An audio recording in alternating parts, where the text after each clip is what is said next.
50 বছরের একটা মহিলা আমাকে ধর্ষণ মামলা দিচ্ছে হয়, সেটা তুই কোর্টে যে প্রমাণ করিস। তোর তো আইন কি না, আর আমরা তো গরিব মানুষ। আসসালামু আলাইকুম, সবাইকে শুভেচ্ছা মোবারকবাদ। দর্শক, আবার নাটক শুরু হয়ে গেল। আমি এর আগের ভিডিওর চ্যালেঞ্জ দিয়েছিলাম যে মামুন কখনো লায়লার কাছে থাকবে না, যদিও সাময়িক এসেছে শুধু মামলা সংক্রান্ত কারণে। কারণ মামুনের সবটা কথাতেই বোঝা যায় যে তিনি অনেকটা লায়লার থেকে সরে যেতে চান, কিন্তু ইচ্ছা করা সত্ত্বেও তিনি পারেন না। যেমন এমনকি লায়লা সবসময় মামুনকে কাছে চান, মামুনও খুব মন দিয়ে ভালোবাসেন, কিন্তু মামুন তা পারে না। কারণ বাসবেই কেন বোঝেন, দেখেন লায়লার বয়স কত আর মামুনের বয়স কত। প্রত্যেকটা পুরুষের জীবনে হয়তো বা প্রথমে আবেগের বশক বা প্রথম জীবনে লায়লার কাছে হয়তো তিনি এসেছিল, কিন্তু লায়লার দ্বারা বিভিন্নতে মানে সুবিধাও নিয়েছে। সুবিধা যে নেয়নি তাও কিন্তু না, বিভিন্ন প্রকার সুবিধা নিয়েছে। সুবিধা নেওয়ার পরে এখন হয়তো তার মনে করেন যে একটু প্রতিষ্ঠিত হয়েছে বা পরিচিত, আরও বেশি পরিচিত হয়েছে। আর মামুন তো আগে থেকে পরিচিত মুখ, সেটাও ঠিক আছে, মানে যে কিন্তু অর্থনৈতিকভাবে বেশ স্বাবলম্বী হয়েছে। হওয়ার পরে দেখা যাচ্ছে এখন লায়লাকে সে দূরে থাকতে চায়।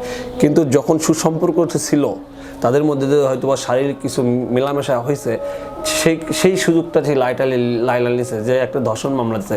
কিন্তু দুইজনের সম্মতিতে কিন্তু এই জিনিসটা হয়েছে, কখনো জোরপূর্বক হয় না। আর ধর্ষণ কাকে বলে, যখন একজনের ইচ্ছার বিরুদ্ধে তাকে কোনো কিছু করা হয় তখন থেকে সেকে ধর্ষণ মামলা বলে।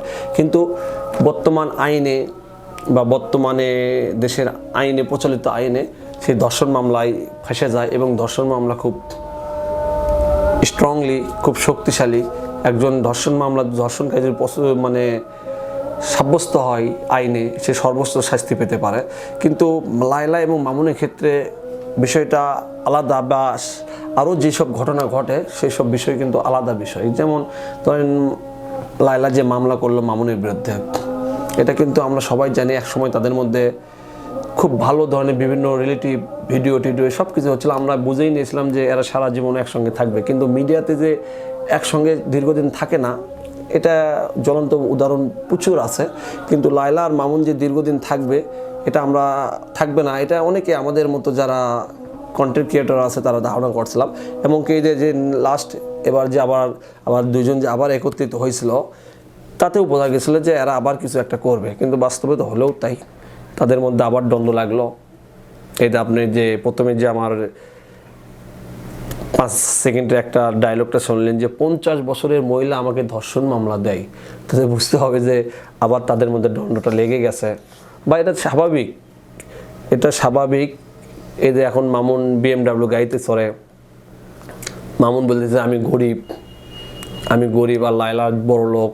তখন লায়লা কি বলতেছে BMW গাড়িতে পড়ে। কিন্তু আসলে বাস্তবতা লায়লা মামুনের অর্থনৈতিক সাপোর্টের পিছনে লায়লার অবদান বেশ আছে। কারণ যখন ঢাকা শহরে তার কোনো ভাড়া বাসায় থাকতো মামুন, তখন লায়লা তাকে সাপোর্ট দিছে, লায়লা তাকে বাসায় রাখছে।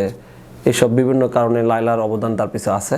তো দেখতেই পাচ্ছি এইসব নাটক, মিডিয়ার এইসব নাটকে আমরা একেবারে অধৈর্য হয়ে যাচ্ছি যে দিন দিন এই মিল, এই একত্রে চলছে, এই একত্রে ভিডিও বানছে। এই যে আপনি দেখেন হিরো আলম এবং রিয়ামণি কেমনটা জানি বউ বদলের মতো হয়ে গেছে, স্বামী বদলের মতো হয়ে গেছে, একে অপরে আলাদা হয়ে গেছে। তো যাই হোক প্রিয় বন্ধুরা, আজকের আমার টপিকটা হলো লায়লা মামুন।